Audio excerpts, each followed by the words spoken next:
हर हर महादेव। हरे कृष्णा। आज दिनांक है 20 फरवरी और दिन है गुरुवार। आज फाल्गुन मास की कृष्ण पक्ष का 8वां दिन है और आज आप सुनेंगे फाल्गुन मास महात्म्य के 8वें दिन की कथा। उससे पहले सुनिए भगवान शिव को समर्पित कावड़ यात्रा की एक बहुत ही रोचक कहानी। अगर आपको यह कहानी अच्छी लगती हो तो आप बिना कहे ही वीडियो को लाइक करके कमेंट भी जरूर कर दिया करें और अगली वीडियो का इंतज़ार भी आप हमारे चैनल पर ज़रूर किया करें, क्योंकि आपको हर दिन एक नई कथा हमारे चैनल पर सुनने को मिलती है। हर साल ही भोले भंडारी के भक्त धार्मिक स्थलों से गंगा जल से भरी कावड़ लेकर पैदल यात्रा करके अपने अपने घर वापस लौटते हैं और इसी सफ़र को कावड़ यात्रा कहा जाता है। ऐसे ही भोलेनाथ के एक भक्त भोला राम ने सावन महीने के पहले हफ्ते हरिद्वार से जल लेकर बाबा विश्वनाथ वाराणसी की तरफ पैदल यात्रा करने का निश्चय कर लिया और यह कावड़ यात्रा आज तक की सबसे लंबी दूरी की कावड़ यात्रा बनने वाली थी। भोला राम के इस ऐलान से आसपास के गांव में खलबली मच गई, क्योंकि भोला राम शारीरिक तौर पर बहुत ज़्यादा मजबूत नहीं था, कमज़ोर था, लेकिन फिर भी उसने इतना बड़ा संकल्प कर लिया था जहाँ बड़े बड़े बलशाली भी घुटने टेक दें। जब भोला राम के परिवार वालों को यह बात पता चली तो उन्हें उसे समझाने की बहुत कोशिश की कि तुम्हारे बस की नहीं है इतनी लंबी दूर की पैदल यात्रा करना, तुम अपने संकल्प को तोड़ दो। लेकिन भोला राम का संकल्प अटूट था।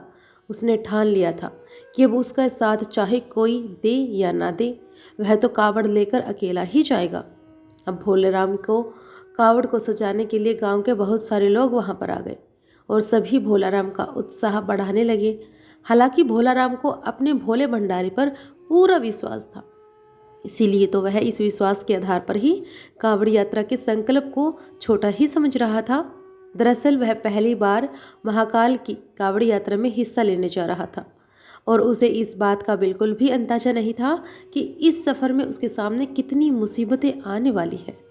अब भोला राम अगली सुबह अपनी कावड़ यात्रा अकेले ही प्रारंभ करता है और आसपास के बहुत सारे भक्त भोला राम को देखने भी पहुंचते हैं, लेकिन कोई भी उसकी यात्रा में चलने को तैयार नहीं था, क्योंकि सभी भोला राम के संकल्प की कठिनाई को बहुत अच्छी तरह से समझ चुके थे। भोला राम अब धीरे धीरे कदम बढ़ाने लगा। भोला राम की कावड़ बहुत भारी थी, जो उसके शारीरिक वजन से बहुत ज़्यादा थी। अब वह कुछ ही दूर पैदल चला था कि महाकाल ने उसकी परीक्षा लेनी शुरू कर दी और भोला राम की कावड़ से धीरे धीरे पानी टपकने लगा। भोला राम ने पानी की मटकियों को चेक करने लगा तो उसे एक मटके में छोटा सा नन्हा सा छेद दिखाई दिया। उसने उस छेद को बंद करने की बहुत कोशिश की, लेकिन उसके पास ऐसी कोई भी वस्तु नहीं थी जिससे कि उस पानी की धार को वह रोक सके। अब कुछ भी हो, वह तो भोलेनाथ का नाम लेकर आगे बढ़ने लगा। अचानक उसे रास्ते में एक मजदूर दिखाई दिया जो सड़क बनाने के काम में लगा हुआ था और वह आग के पास खड़ा होकर डामर गर्म कर रहा था। अब भोलेनाथ को एक उपाय सूझा। वह मजदूर के पास जाकर थोड़ा सा डामर लेकर मटकी के छेद में लगाने लगा और डामर लगाते ही पानी टपकना बंद हो गया। भोला राम उस मजदूर को धन्यवाद देते हुए आगे बढ़ गया। अब समस्या का समाधान हुआ तो भोलेनाथ का उत्साह दोगुना हो गया था। अब उसकी यात्रा की जो गति थी वह भी बढ़ चुकी थी। उसके अंदर एक नया उत्साह आ चुका था। चलते चलते लगभग 4 घंटे बीत जाने पर 4 घंटे की यात्रा होते ही भोले राम बहुत थक गया और सड़क के किनारे एक पेड़ की ठंडी छांव में बैठ गया। भोले राम अपने साथ कुछ खाने पीने की सामग्री भी रख कर लाया था, जिसे निकालकर वह खाने लगा और खाने के बाद उसे थकान हुई थी तो नींद आ गई और वह पेड़ से टिककर सो गया। उसी सड़क से 2 राहगीर गुजर रहे थे। अचानक उनकी नज़र भोला राम पर पड़ी तो वह पेड़ से टिका हुआ सो रहा था और उसकी बगल में एक थैला और कावड़ भी रखी हुई थी। वे दोनों राहगीर दरअसल आदतन अपराधी थे। राह चलते लोगों को लूटना उनका काम था। भोला राम का थैला चोरी करने के विचार से दोनों उसकी तरफ दबे पांव बढ़ने लगे। फिर उन्होंने भोला राम के थैले में से जो कुछ पैसे और उसकी यात्रा में काम आने वाली जरूरी वस्तुएं रखी थी तो उन वस्तुओं से भरा हुआ थैला उठाया, लेकिन दहशत से उनके पांव कांपने लगे, क्योंकि थैला उठाते ही भोला राम के ऊपर एक बहुत बड़ा विशालकाय सांप फन फैलाए खड़ा हो गया। भयानक सांप को देखकर वह दोनों लुटेरे थैला वहीं छोड़कर दबे पांव भाग गए और भोलाराम को सोते हुए इधर पूरी रात बीत गई। उसे इस घटना की भनक तक नहीं लगी और अगली सुबह जब उसने उठकर देखा तो उसका थैला थोड़ी दूर पर पड़ा हुआ था। तो उसे समझ में आ गया कि शायद किसी ने उस थैले को चुराने की कोशिश की थी, लेकिन उसे आश्चर्य हुआ कि चोरों ने थैला क्यों छोड़ दिया बिना कोई भी सामान चोरी किए। अब वह सब कुछ ऐसे ही क्यों छोड़कर चले जाएंगे। तब भोलाराम ने तुरंत अपने थैले में सामान देखना शुरू किया तो उसे सारा सामान ऐसे ही थैले के अंदर मिल गया, कुछ भी गायब नहीं था। तो फिर उसके बाद वह निश्चिंत होकर अपनी नित्य क्रिया करके कांवड़ यात्रा पुण्य प्रारंभ कर देता है। भोलाराम को महाकाल की यात्रा में आनंद आने लगा। पैदल ही चल रहा था कि बस रास्ते भर भोलेनाथ को याद करता हुआ भजन गीत गाते हुए गुनगुनाते हुए अपनी कांवड़ यात्रा को शुरू कर रहा था। भोलाराम को रास्ते में कांवड़ ले जाते देख बहुत से सारे श्रद्धालु खाने पीने की वस्तुएं और उससे पैसे आदि भेंट करने लगे। तो भोलेराम को इस तरह सफ़र करते हुए 8 दिन बीत चुके थे और अभी तक उसने केवल आधा ही सफ़र तय किया था। रास्ते भर बारिश की बूंदें भोलाराम को थकान का एहसास नहीं होने दे रही थी। अभी तो भोलाराम को सफ़र में कोई खास परेशानी का सामना नहीं करना पड़ा था, लेकिन अब उसकी मुसीबतें बढ़ने वाली थी, क्योंकि जो बारिश धीरे धीरे बरस रही थी अब वह तेज होने वाली थी और यहाँ नदियों का जल स्तर भी बढ़ रहा था। अभी भोलाराम को पैदल चलते हुए रास्ते में कई नदी नाले पार करने थे। भोलाराम शारीरिक रूप से कमज़ोर जरूर था, लेकिन उसके हौसले बुलंद थे। महाकाल की भक्ति ने उसे ऐसी हिम्मत दी, ऐसा साहस दिया कि वह अपनी कांवड़ यात्रा को बिना किसी बाधा के, बिना किसी विघ्न के, बिना किसी रुकावट के बस पार करता जा रहा था, आगे बढ़ता जा रहा था कि अचानक भोलाराम को लोगों की भीड़ दिखाई पड़ी। तो उसने पास जाकर देखा तो हैरान रह गया, क्योंकि नदी का जो पुल था वह टूट चुका था और आगे जाने का जो एकमात्र रास्ता था अब वो रास्ता भी बंद हो चुका था। और जब तक पानी सामान्य स्तर से कम नहीं हो जाता तब तक उस रास्ते को पार करना नामुमकिन था। भोलाराम मन में विश्वास लेकर, भोलेनाथ का आसरा लेकर, कावड़ लेकर सड़क पर ही बैठ गया और फिर पानी नीचे उतरने का इंतजार करने लगा। उसे बैठे 4 घंटे ही हुए थे कि अचानक एक एम्बुलेंस आकर खड़ी हो गई और एम्बुलेंस के अंदर एक मंत्री को ले जाया जा रहा था, लेकिन पुल टूटने के कारण उस एम्बुलेंस को भी वहीं पर रुकना पड़ा। लेकिन जैसे ही मंत्री के काफिले को पुल टूटने की खबर मिली तो उन्होंने मंत्री के लिए हेलीकॉप्टर भेज दिया और हेलीकॉप्टर पहुंचते ही मंत्री जी के साथ साथ वहां बैठे लोगों को भी नदी के उस पार जाने का मौका मिल गया। और उन्हीं लोगों के बीच में था भोलाराम, जो अपनी कावड़ लेकर हेलीकॉप्टर में बैठ गया और नदी पार कर कर भोलाराम मन ही मन भगवान को धन्यवाद करने लगा। उसने अपना सफ़र जारी रखा और कुछ दूर आगे चलने के बाद भोलाराम को गांव के किनारे पहाड़ी के ऊपर एक छोटा सा मंदिर दिखाई पड़ा। उसने सोचा चलो उस मंदिर के दर्शन करके आते हैं। तो वह अपनी कावड़ कंधे पर उठाए मंदिर की तरफ जाने लगा। मंदिर थोड़ा ऊंचाई पर था तो उसे ऊपर चढ़ने में परेशानी हो रही थी, लेकिन भोलाराम पेड़ की शाखाएं पकड़कर मंदिर के द्वार तक किसी तरह पहुंच ही गया और फिर अपनी कावड़ को मंदिर के बाहर रखकर उसने मंदिर के अंदर प्रवेश किया और अंदर पहुंचते ही उसे एक साधु ध्यान में बैठे हुए दिखाई दिए। अब भोलाराम की आहट से उनकी आंखें खुल गई। वह भोलाराम को उसके नाम से बुलाते हुए कहने लगे कि भोलाराम लाओ पानी मुझे दे दो, मुझे बहुत जोर से प्यास लगी है। अब यह बात सुनकर भोलाराम को बड़ा आश्चर्य हुआ कि यह साधु उसका नाम कैसे जानते हैं। फिर कहने लगा मैं मटकी में जल लाया हूँ। और भोलाराम तुरंत साधु के सामने हाथ जोड़कर खड़ा हो गया और कहने लगा कि बाबा आप तो अंतर्यामी लग रहे हैं, अब तो सब कुछ जानते हैं कि मैं कावड़ के लिए पवित्र जल लेकर आया हूँ, जिसे मैं अपने भोलेनाथ को अर्पित करूँगा। अगर मैंने आपको दे दिया तो मेरे पास वहाँ ले जाने के लिए कुछ भी नहीं बचेगा। और वैसे भी बाबा रास्ते में बहुत सारा जल तो गिर चुका है, मैं समय चाहूँगा, मैं आपको जल नहीं दे सकता। ऐसे कहकर भोलाराम मंदिर से बाहर आ गया और अपनी कावड़ लेकर पहाड़ के नीचे उतर गया। अब भोलाराम कच्चे रास्ते से आगे बढ़ने लगा कि थोड़ी ही दूर पर उसे एक गांव दिखाई दिया। अब जैसे ही वह उस गांव के नज़दीक पहुंचा वहां पर भी कुछ लोग बैठे हुए दिखाई दिए। सभी भोलाराम को कावड़ ले जाते देख उसके पास पहुंच गए और गांव के लोग अब भोलाराम को खाने पीने की वस्तुएं भेंट करने लगे। लेकिन भोलाराम ने उन्हें रोका और कहा कि अगर आप मुझे कुछ देना चाहते हैं तो पीछे वहाँ पहाड़ी पर एक मंदिर है, वहाँ पर एक साधु बाबा भूखे प्यासे बैठे हैं, कृपा करके आप यह सारी सामग्री उनके पास भिजवा दीजिए। गांव के लोग भोलाराम को हैरान होकर देखने लगे। कहने लगे, अरे भैया, यहाँ तो कोई पहाड़ी नहीं है, यहाँ पूरा इलाका तो जंगली है और यहाँ पेड़ पौधों के अलावा कुछ भी नहीं दिखाई देगा। जरूर आपको कोई भ्रम हुआ होगा। यह सुनकर भोलाराम तो सोच में पड़ गया। फिर थोड़ी देर सोचने के बाद कहने लगा कि मैं दावे के साथ कह सकता हूँ, यहाँ पहाड़ी पे एक मंदिर है। आप सभी मेरे साथ चलिए, मैं आपको दिखाता हूँ अभी। और फिर भोलाराम सभी को लेकर पहाड़ी को खोजते हुए चलने लगा। लेकिन उसे कुछ दूर आते ही एहसास होने लगा कि वह गलत रास्ते पर जा रहा है। बहुत देर चलने के बाद भी उसे वह पहाड़ी दिखाई नहीं दे रही थी और यह रास्ता भी उसके लिए अनजान सा लग रहा था। तो वह गांव वालों से तुरंत कहने लगा कि आपके गांव में आने वाला कोई और दूसरा रास्ता भी है क्या? तो गांव वालों ने मना कर दिया। अब सारे गांव वाले भोलाराम को समझाने लगे कि आप भ्रमित तो नहीं हो। अरे भैया, ना तो यहाँ पर कोई पहाड़ है, ना कोई मंदिर है, और इसके अलावा यहाँ पर कोई साधु भूखा प्यासा भी नहीं बैठा है। एक काम करो, आप अपनी कांवड़ यात्रा पुनः प्रारंभ करो। अभी आपका सफ़र लंबा है और थकान के कारण शायद आपको ऐसा आभास भी हो रहा होगा। तो भोलाराम वहीं घुटने के बल बैठ गया और हाथ जोड़कर महाकाल का आह्वान करके जोर जोर से रोने लगा और रो रो कर कहने लगा कि महाकाल, मैं आपको पहचान नहीं पाया, कृपा मुझे दर्शन दीजिए।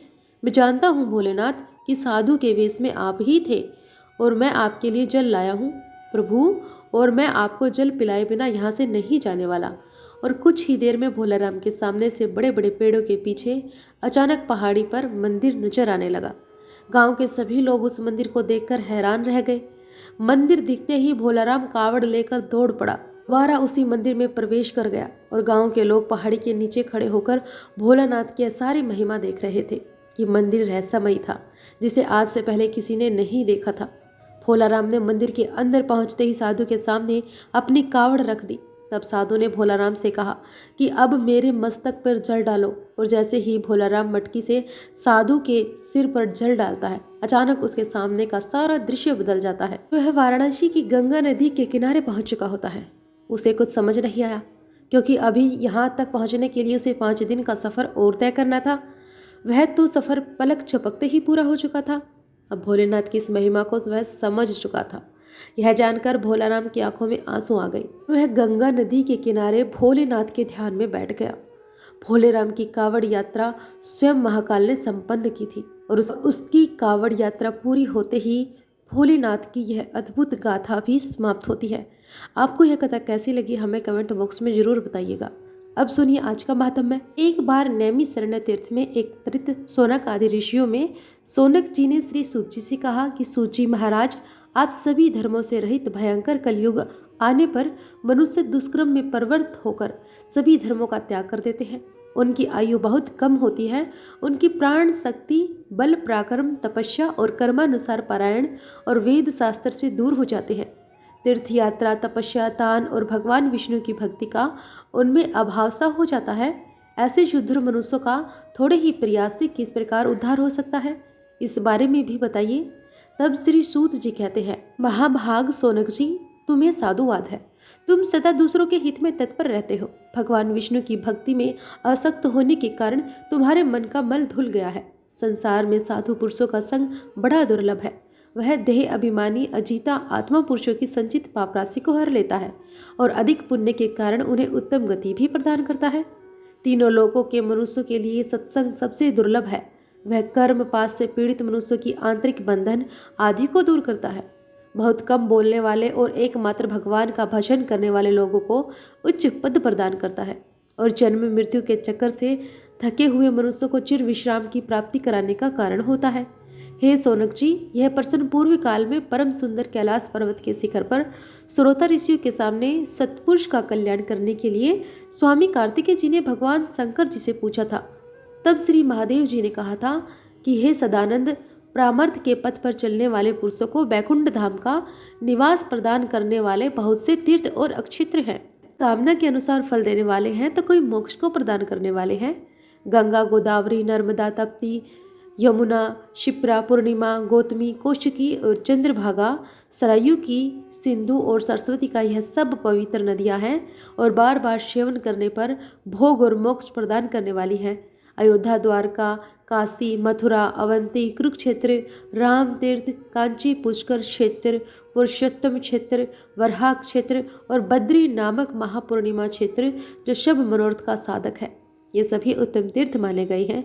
मुक्ति की एक साधना अयोध्यापुरी का विधि पूर्वक दर्शन करके मनुष्य सभी पापों से मुक्त होकर भगवान विष्णु जी के धाम पर जाते हैं। तरह तरह से भगवान विष्णु की सेवा पूर्वक पूजन और नृत्य और कीर्तन करने वाले पुरुष घर त्याग कर श्री हरि का चिंतन करने से घर के प्रति आसक्ति और मृत्यु के पराक्रम पर विजय पा लेते हैं। द्वारका में साक्षात भगवान श्री हरि विराजमान हैं। वे अपने निवास मंदिर को कभी नहीं छोड़ते। कार्तिक गोमती में स्नान करके भगवान श्री कृष्ण के मुखारविंद का दर्शन करने से बिना ज्ञान के ही मनुष्य की मुक्ति हो जाती है। वरुणा के बीच में 5 कोस तक वाराणसी क्षेत्र है और वहाँ मणिकर्णिका ज्ञान व्यापी विष्णु पदों तक तथा पंचानंद कुंड अर्थात पंचगंगा में स्नान करके मनुष्य पुण्य माता के सतनों का दूध नहीं पीता है। तब महादेव जी कार्तिकेय जी से कहते हैं कि यह जो पंचगंगा में स्नान करके मनुष्य पुण्य माता के सतनों का दूध नहीं पीता है, किसी प्रसंग से भी काशी में विश्वनाथ जी का दर्शन करके मनुष्य को जन्म मृत्यु रहित मुक्ति प्राप्ति हो जाती है। कार्तिकेय तपस्या और उपवास में लगा हुआ मनुष्य मथुरापुरी में जन्म स्थान पर जाकर सभी पापों से मुक्त हो जाता है। विश्राम तीर्थ में विधि पूर्वक स्नान करके तेल सहित जल से तर्पण करे तो मनुष्य अपने पितरों को नरक से उद्धार करके खुद भी विष्णु लोक को जाता है। अवंतीपुरी में विशाखा मास आने पर मनुष्य शिप्रा नदी के जल में विधि पूर्वक स्नान करके कोटि तीर्थ में गोता लगाए और श्रेष्ठ ब्राह्मणों को भोजन कराकर महाकालेश्वर शिव जी का दर्शन करे तो सभी पापों से मुक्त हो जाता है। कुरुक्षेत्र और राम तीर्थ में सूर्य ग्रहण के अवसर पर यथाशक्ति सवरण प्रदान करने से मनुष्य मोक्ष का भागी होता है। विष्णु कांची में साक्षात भगवान विष्णु और शिव कांची में साक्षात भगवान शिव निवास करते हैं। दोनों में कोई भेद न होने के कारण दोनों की ही भक्ति से मुक्ति हाथ में आ जाती है। भगवान विष्णु का बद्री नामक क्षेत्र तीनों लोकों में अत्यंत दुर्लभ है। इसके स्मरण मात्र से ही महापात के मनुष्य भी तत्काल पाप रहित होकर मृत्यु के बाद मोक्ष के भागी होते हैं। स्वर्ग, पृथ्वी और रसातल में बहुत सारे तीर्थ हैं, तो बद्री तीर्थ के समान दूसरा कोई तीर्थ न हुआ और न होगा। कार्तिकेय तप, योग और समाधि से तथा संपूर्ण तीर्थों में स्नान करने से जो फल मिलता है वह बद्री क्षेत्र के भली भांति दर्शन करने मात्र से ही मिल जाता है। तब स्कंद भगवान ने पूछा कि हे प्रभु, यह क्षेत्र कैसे उत्पन्न हुआ और किन लोगों ने इसका सेवन अर्थात दर्शन किया है और इस क्षेत्र के अधिपति कौन है, और यह सब बातें मुझे विस्तार पूर्वक बताइए। तब भगवान इस प्रकार कहने लगे कि कार्तिकेय, यह बद्री क्षेत्र अनादि सिद्ध है। जैसे वेद भगवान के शरीर है उसी प्रकार यह भी है और इस क्षेत्र के अधिपति साक्षात भगवान नारायण है। नारद आदि महर्षियों ने इस तीर्थ का दर्शन किया है, सेवन किया है और काशी में श्री पर्वत शिखर पर और कैलाश में पार्वती सहित मेरे जैसी प्रीति है, उससे अनंत गुनी अधिक बद्री क्षेत्र में है। अन्य तीर्थों में अपने धर्म का विधि पूर्वक पालन करते हुए मनुष्य यदि मृत्यु को प्राप्त होता है तो उसे मुक्ति मिल जाती है, लेकिन बद्री क्षेत्र के दर्शन मात्र से ही मुक्ति मनुष्य के हाथ में आ जाती है। जहाँ भगवान नारायण के चरणों का सानिध्य है, जहाँ साक्षात अग्निदेव का निवास है और केदार रूप से मेरा लिंग प्रतिष्ठित है, सब बद्री क्षेत्र के अंतर्गत है। केदार के दर्शन, स्पर्श और भक्ति भाव से पूजन करने पर कोटि कोटि जन्मों का पाप तुरंत ही भस्म हो जाता है। उस क्षेत्र में विशेषतः मैं अपनी सभी कलाओं से स्थिर रहता हूँ। पूर्व काल में नैतिक ब्रह्मचार्य का पालन करने वाले ऋषियों का समुदाय प्रयाग में एकत्रित हुआ था, जहाँ भगवती गंगा यमुना के साथ मिली है और जहाँ त्रिभुवन विख्यात दस्वमेघ नामक तीर्थ है। वहीं पर भगवान अग्निदेव ने ऋषियों के आगे उपस्थित होकर बड़े विनती भाव से पूछा था कि आप लोगों की एक दृष्टि और एक ज्ञान है, सभी ब्रह्मवेताओं में श्रेष्ठ दिनों के लिए करुणा से भरे हुए हैं और आदि हृदय और दयालु है। आप लोगों को यहाँ उपस्थित हुआ देखकर मैं पूछता हूँ कि सब प्रकार की दूषित वस्तुओं की भक्षण जनक पाप से अर्थात जो वस्तु खाने योग्य नहीं है उन्हें भी खाने से जो पाप लगता है उससे मेरा अंतःकरण लिप्त हो गया है। ब्रह्म ज्ञानियों, बताइए मेरा उद्धार कैसे होगा। इतने में ही सभी मुनियों में श्रेष्ठ व्यास जी गंगा में स्नान करके वहाँ आ पहुँचे और इस प्रकार कहने लगे कि अग्निदेव, आपके सर्वभक्षण रूप पाप की निवृत्ति के लिए एक श्रेष्ठ उपाय है। आप बद्री क्षेत्र की शरण लीजिए, जहाँ देवताओं के देवता साक्षात भगवान जनार्दन विद्यमान है, जो कि सभी के पापों का नाश करने वाले हैं। वहाँ गंगा जी के जल में स्नान करके भगवान की परिक्रमा और दंडवत प्रणाम करने से सभी पाप नष्ट हो जाते हैं। तब अग्निदेव उत्तर दिशा की ओर मुंह करके गंधमादन पर्वत पर आई।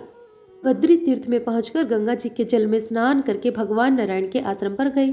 वहां भगवान को प्रणाम करके उन्होंने भक्ति पूर्वक स्तुति की कि जो विशुद्धि, विज्ञान, घन स्वरूप, पुराण, पुरुष, सनातन प्रजापतियों के पति, सबके गुरु एक होते हुए भी अनेक रूपों को धारण करने वाले और संपूर्ण जगत के एकमात्र स्वामी हैं, शेषनाग की सैया पर शयन करने वाले उन शुद्ध बुद्धि नारायण को मैं नमस्कार करता हूँ, जो अपनी माया शक्ति का आश्रय लेकर संसार की सृष्टि करने के उद्देश्य से रजोगुण से युक्त ब्रह्मा जी का रूप धारण करते हैं, सतोगुण से युक्त होकर इस जगत की रक्षा में कारण बनते हैं और तमोगुण से संयुक्त होकर इस विश्व के भयंकर संहारकारी रुद्र बने हुए हैं। उन त्रिविधि रूपधारी भगवान की मैं स्तुति करता हूँ।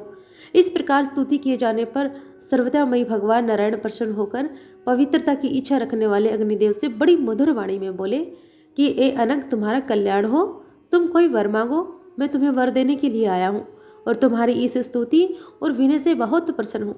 तब अग्निदेव बोले कि प्रभु, मैं जिस उद्देश्य से आया हूँ वो सब आपको पता है, पर फिर भी मैं कहता हूँ, इस रूप में आप जगदीश्वर की आज्ञा का पालन भी करता हूँ। प्रभु, मुझे तो सर्वभक्षी होना पड़ता है, किंतु मेरे इस दोष का निवारण कैसे हो, यह सोचकर मुझे अत्यंत भय हो रहा है। तब भगवान नारायण कहने लगे कि इस क्षेत्र का दर्शन करने मात्र से ही किसी भी प्राणी का कोई भी पाप शेष नहीं रह जाता। मेरी कृपा से तुम में कभी पाप का संपर्क ही नहीं होगा। तब से लेकर सभी दोषों से रहित भूतात्मा अग्निदेव यहाँ पर अपनी कला से विराजमान है। जो प्रातः उठकर पवित्र भाव से इस प्रसंग को सुनता और सुनाता है, वह निश्चय ही अग्नि तीर्थ में स्नान करने का फल प्राप्त करता है। जय भोलेनाथ। आज के अध्याय में बस इतना ही। इसके आगे की कथा आप सभी आने वाले अध्याय में जरूर सुनिएगा। आप हमारे चैनल पर नए हैं तो हमारे चैनल को सब्सक्राइब जरूर कर लीजिएगा और बेल आइकन को प्रेस भी जरूर कीजिएगा, ताकि आपको हमारी हर वीडियो का नोटिफिकेशन मिलता रहे। हमारे चैनल पर हर तीज त्यौहार की जानकारी दी जाती है और कथाएं भी सुनाई जाती हैं। अगर आपको अच्छी लगी हो तो वीडियो को लाइक करके शेयर कर दीजिए और चैनल को भी सब्सक्राइब कर दीजिए। हर हर महादेव।